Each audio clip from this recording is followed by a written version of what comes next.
Максим первым вошел в кабинет отца. Массивный стол из карельской березы, кожаное кресло, из которого Виктор Громов управлял своей империей 30 лет.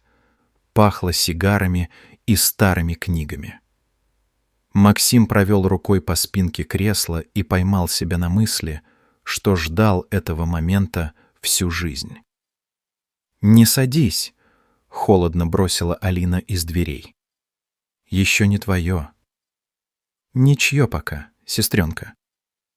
Максим усмехнулся, но руку убрал. Илья вошел последним, бледный, с синяками под глазами.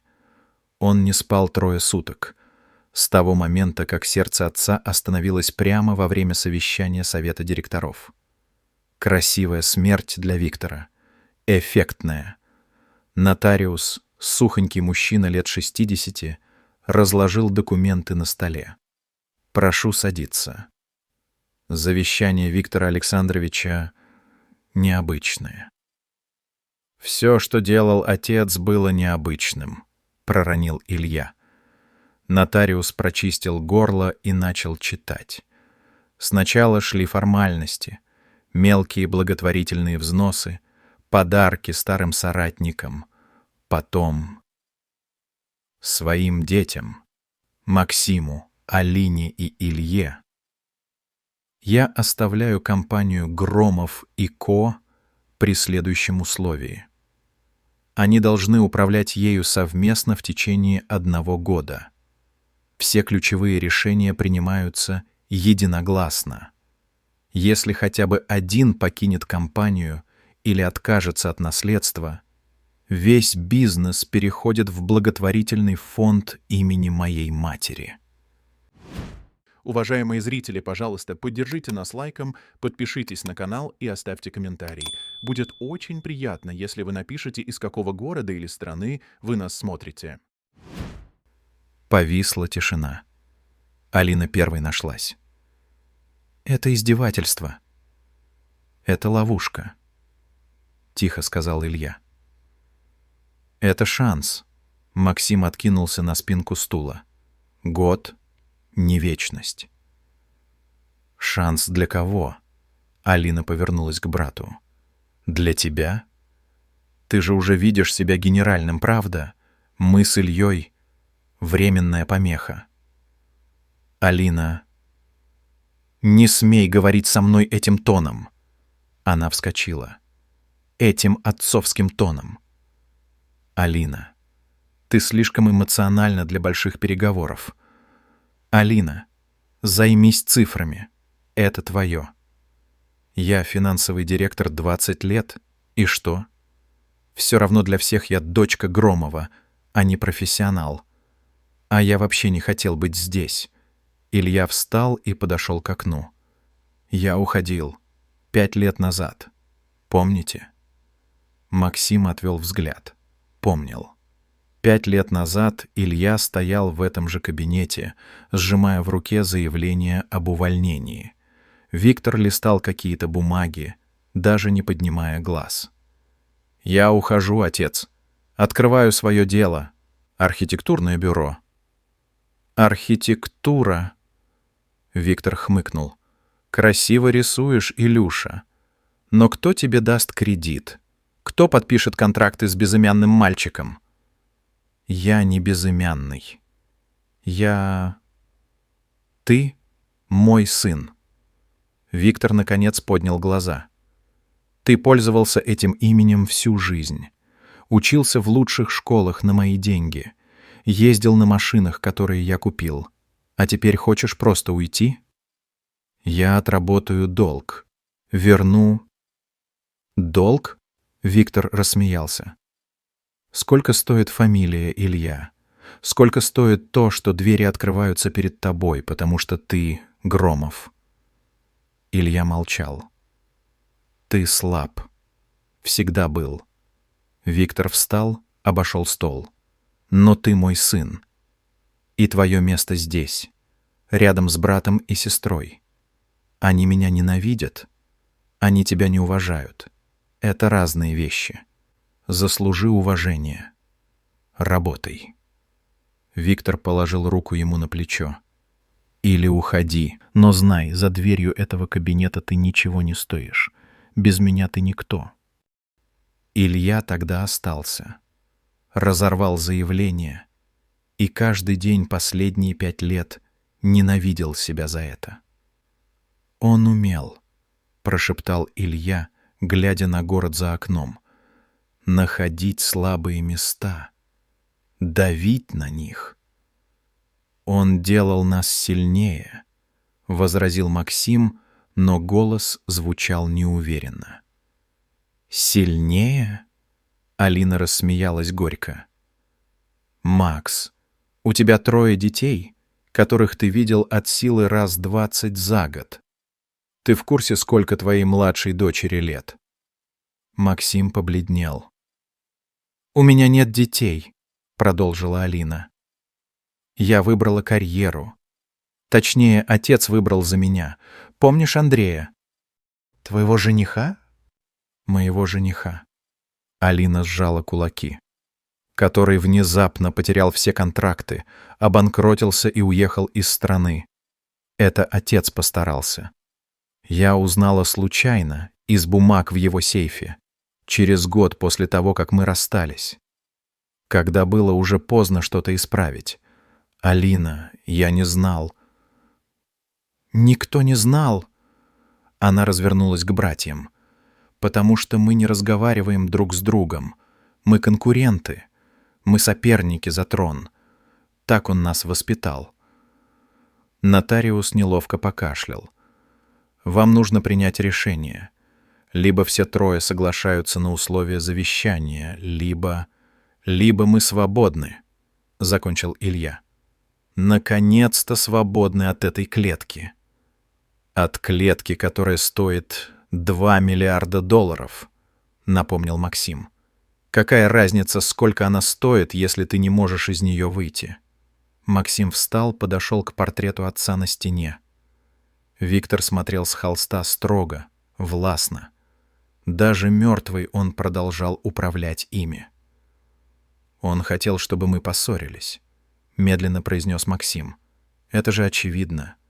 Год совместной работы. Мы перегрызем друг другу глотки через месяц.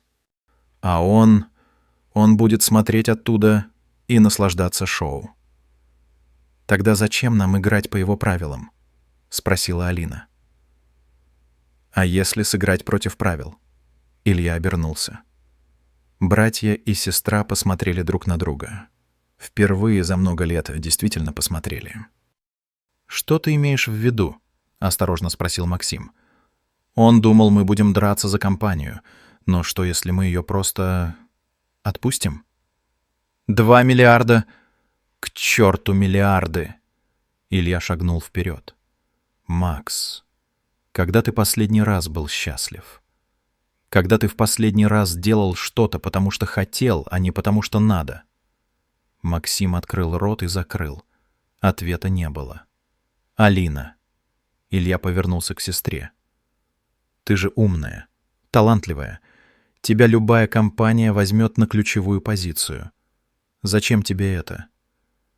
Потому что я 20 лет потратила на то, чтобы доказать отцу, что достойна его любви», — закончил Илья.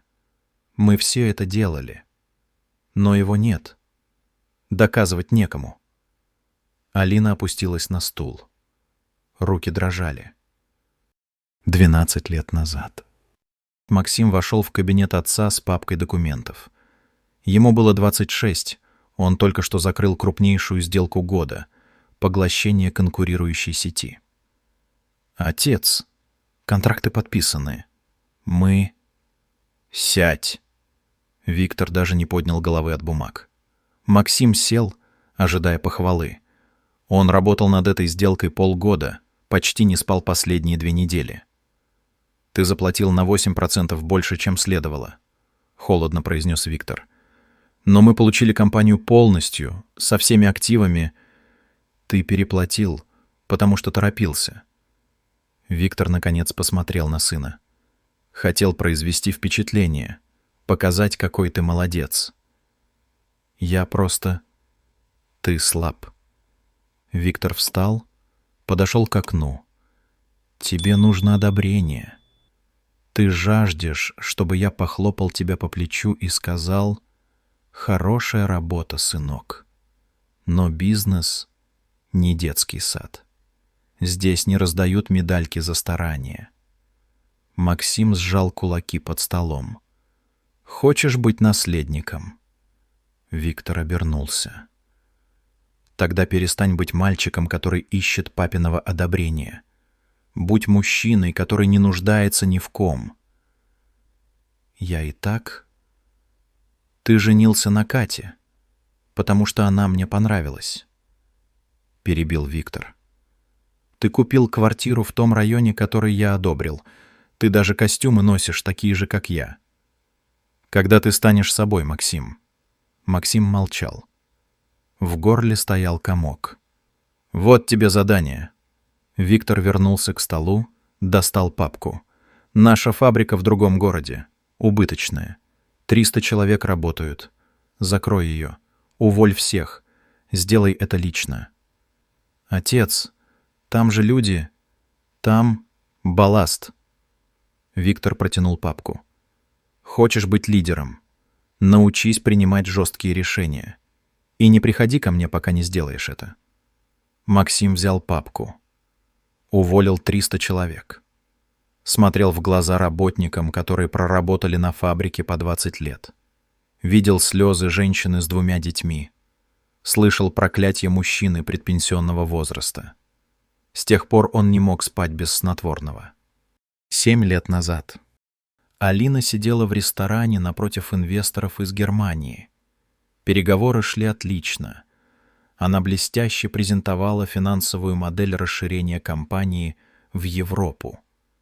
Немцы были готовы вложить 50 миллионов евро. Виктор сидел рядом, молча слушал.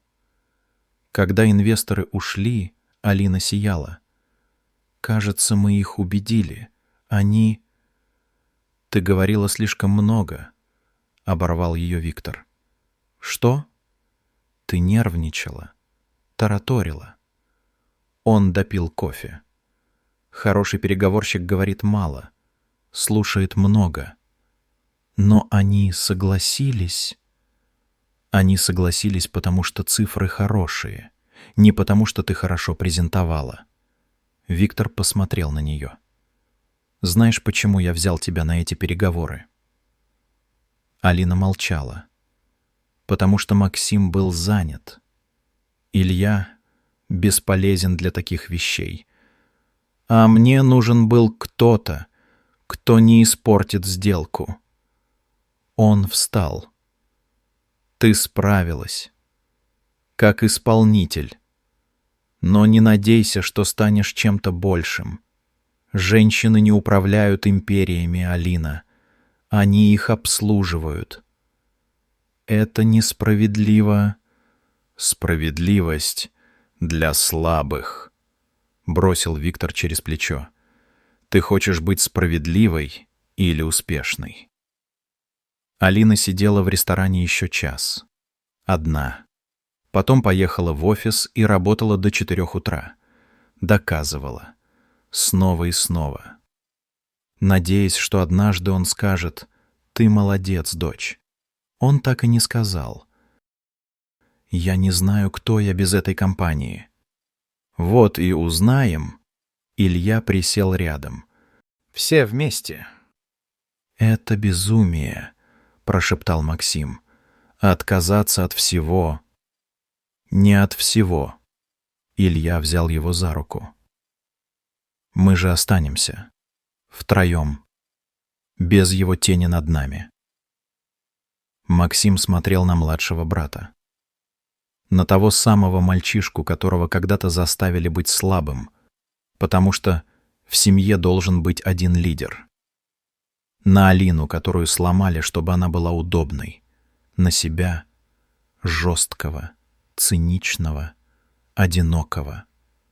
«Ты понимаешь, что мы потеряем?» «Понимаю», — кивнул Илья. «Вопрос в том, что мы обретем». Тишина растянулась.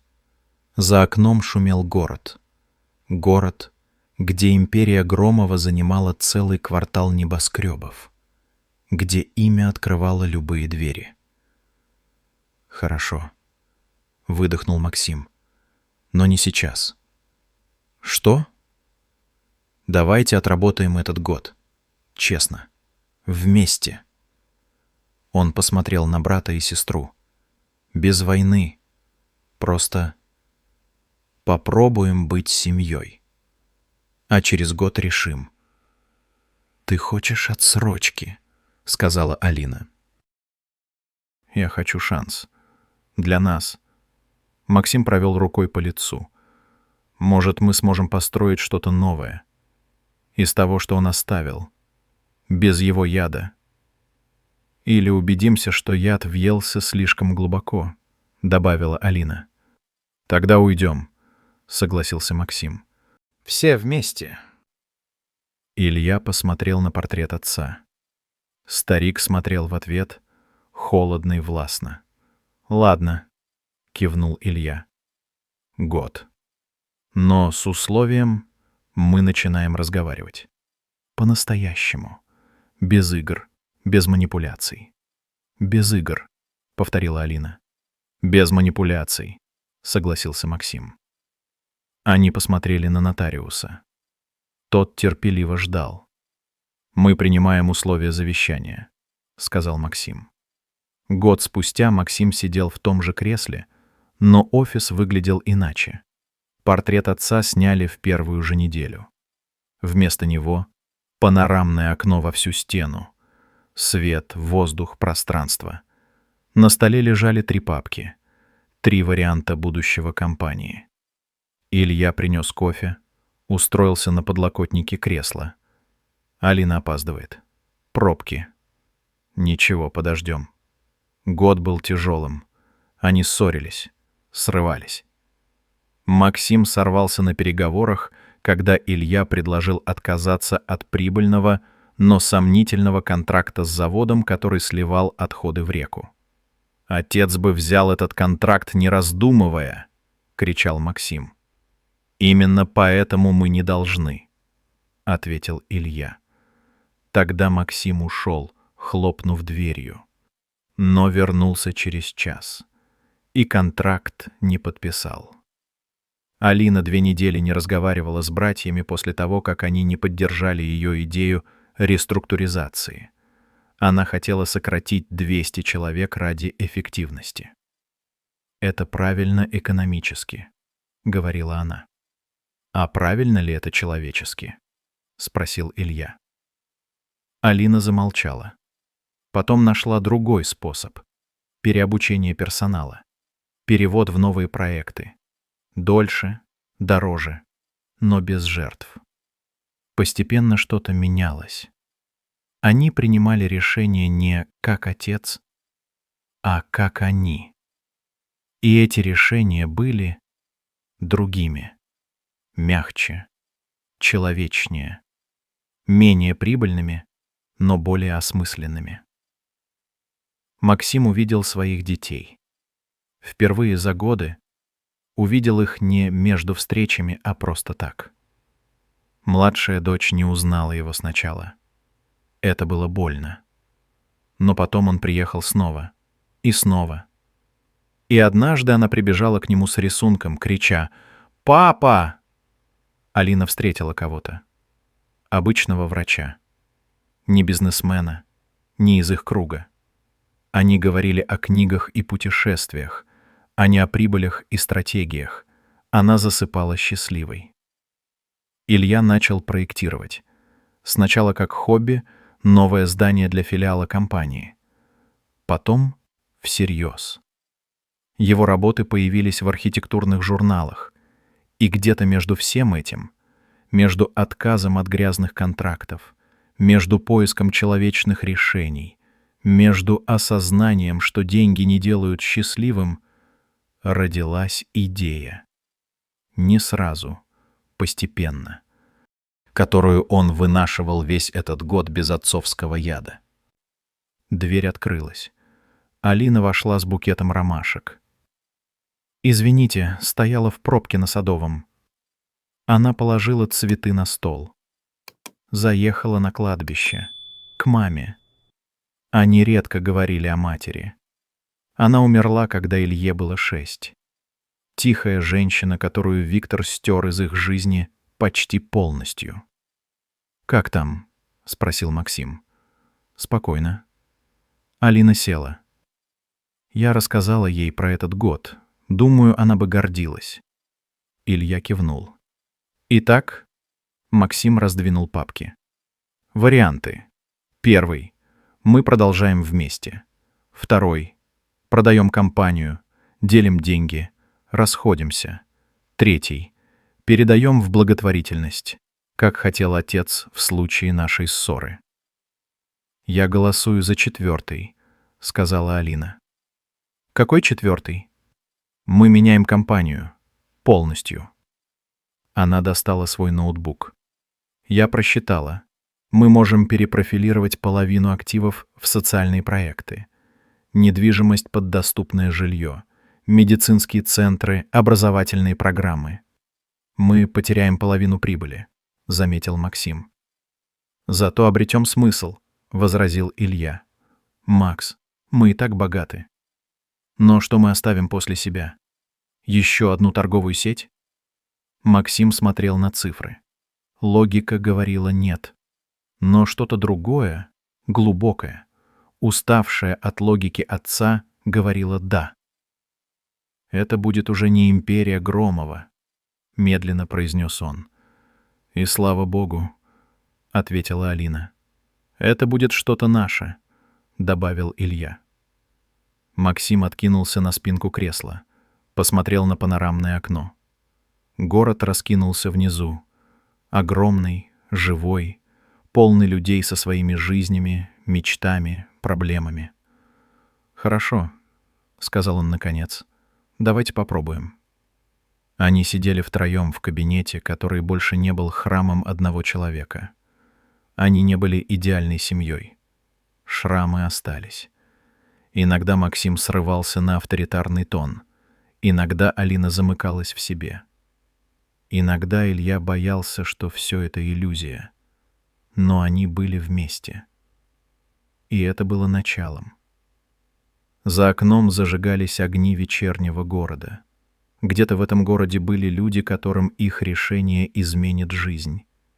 Где-то были дети, которые получат образование. Больные, которых вылечат. Семьи, которые обретут дом. Империя умерла вместе с императором. Но на ее месте рождалось что-то другое, что-то человечное. Вечером Максим вышел на балкон своей квартиры. Позвонил старшему сыну. Просто так. Спросил, как дела в университете. Слушал про экзамены, про девушку, с которой сын встречается. Слушал внимательно, не отвлекаясь на почту. «Пап», — сказал сын перед тем, как попрощаться, — «ты какой-то другой в последнее время». «Другой? Живой, что ли? Не знаю, как объяснить». Максим улыбнулся. «Может, я просто, наконец, стал собой». После звонка он стоял на балконе еще долго. Думал об отце. О том, что Виктор построил империю, но умер один, в окружении людей, которые его боялись, а не любили. Максим не хотел такой смерти. Он хотел умереть, окруженный детьми, которые придут не из чувства долга, а потому что будут скучать. Он хотел, чтобы Илья и Алина стояли у его могилы и вспоминали хорошее, а не считали годы мучений. Это была другая амбиция, тихая, не про власть и деньги, про любовь. Максим вернулся в квартиру, достал старый фотоальбом, нашел снимок, им троим лет по 5, 7 и 10. Они смеются, обнявшись. Еще до того, как отец начал делать из них солдат своей армии. «Мы вернемся туда», — прошептал Максим фотографии. «Не к детству. К тому, что было внутри. К тому, чем мы могли бы быть. Он не знал, получится ли. Но впервые за 40 лет жизни он хотел попробовать, и это уже было победой». Уважаемые зрители, пожалуйста, поддержите нас лайком, подпишитесь на канал и оставьте комментарий. Будет очень приятно, если вы напишите, из какого города или страны вы нас смотрите.